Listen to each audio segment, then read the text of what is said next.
দ্বাদশ জ্যোতির্লিঙ্গ স্বামী অচ্যুতানন্দ, শ্রী শৈলাধিপতি মল্লিকার্জুন পর্ব ৩। এখানে পৌঁছে চারিদিকের বিরাট চওড়া রাস্তা, মঠ মন্দির দেখে বুঝলাম ঐতিহাসিক আমলে রাজাদের কীর্তি যুগে যুগে এই পাহাড়ি উপত্যকাকে কীভাবে সৃষ্টি করেছে তিলে তিলে। ৫.৫ ঘন্টার দীর্ঘ বাসযাত্রার ক্লান্তি নিয়ে শ্রী শৈলতীর্থে পৌঁছে কিন্তু আমার মনে নতুন করে উৎসাহের জোয়ার এলো। দীর্ঘদিনের তীর্থদর্শন বাসনা এবার পূর্ণ হবে।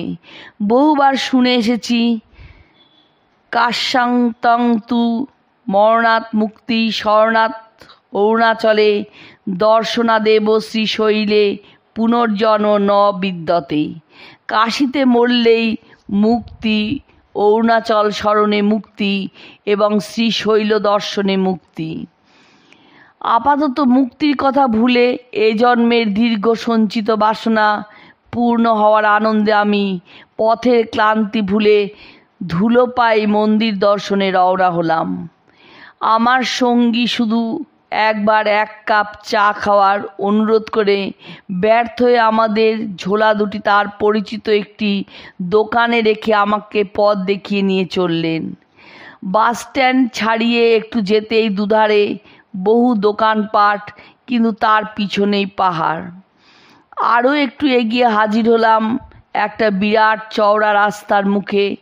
সামনে বিশাল গোপুরম আকৃতি তোরণ, তাতে বহু দেবদেবীর মূর্তি খোদাই করা। তোরণের নিচ দিয়ে প্রধান সড়ক, যেটি মন্দিরের দিকে গিয়েছে। এই পথ দিয়ে দেবতাদের রথযাত্রা হয়। নানা উৎসব বিগ্রহরা শোভাযাত্রা করে রাস্তায় নামেন। এই যাত্রা ভক্তেরা যাতে ভালোভাবে দর্শন করতে পারেন সেজন্য রাস্তাটি বেশ প্রশস্ত করে নির্মাণ করা হয়েছে। রাস্তার দুধারে একই মাপে সারি সারি একতলা বাড়ি, মাঝে মাঝে নানান মঠ। এর মধ্যে আচার্য শঙ্করপন্থী শৃঙ্গেরি মঠের শাখাটি খুব সুন্দর ও বিরাট মূর্তি দিয়ে সাজানো। শুনলাম এই রাস্তা ও দুপাশে সব বাড়ি এবং প্রধান গোপুরম সবই পূর্বে শোনা সেই সব প্রাচীন রাজাদের। এগুলি প্রধানত বিজয়নগর রাজাদের আমলে তৈরি।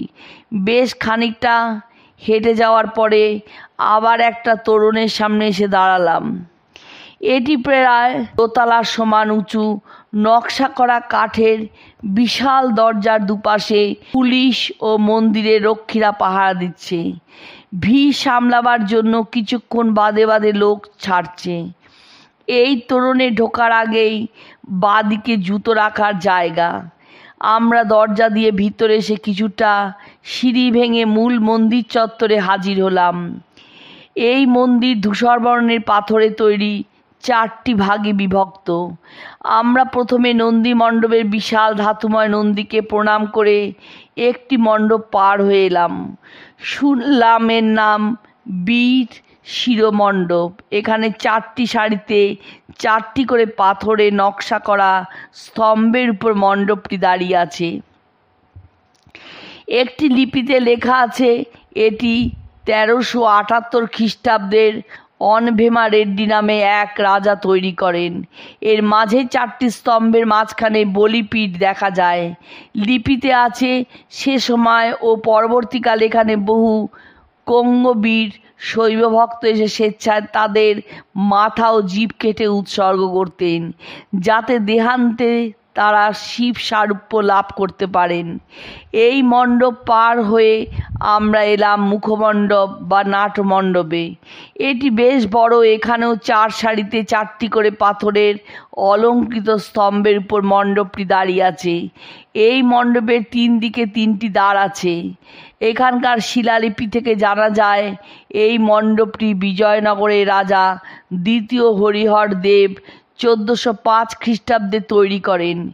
এরপরেই নাটমণ্ডপ ও গর্ভমন্দিরের মাঝে সামান্য একটি অন্তরাল, তাতে কোনো দরজা নেই। এর সামনে পূর্বদ্বারী গর্ভমন্দির। রূপোর ছোট্ট দরজার দুপাশে নন্দীভিঙ্গির দারোয়ান বেশের মূর্তি। রূপোর চৌকাঠের মাথায় পূর্ণঘট ও তার উপর একটি দেবী মূর্তি পদ্ম কোরক হাতে নিয়ে দণ্ডায়মান। দরজার বাম দিকে ছোট একটি ঘরে গণপতির মূর্তি। আমরা দরজায় মাথা ঠেকিয়ে ছোট গর্ভমন্দিরে প্রবেশ করলাম। গর্ভমন্দিরের অভ্যন্তরে 100 বর্গফুট মাপের, মাঝখানে রূপোর রেলিংয়ে ঘেরা 25 সেন্টিমিটার উঁচু ছোট জ্যোতির্লিঙ্গ মল্লিকার্জুন। গৌরীপট্টটি একটু নতুন আকৃতির, ঠিক গোলাকার নয়। লিঙ্গকে চতুষ্কোণাকারে বেষ্টন করে উত্তর দিকে লম্বালম্বিভাবে 2টি ধারায় বেরিয়ে গিয়েছে। লিঙ্গের পিছনের উপর আস্তরণে পর্বতের ছবি খোদাই করা।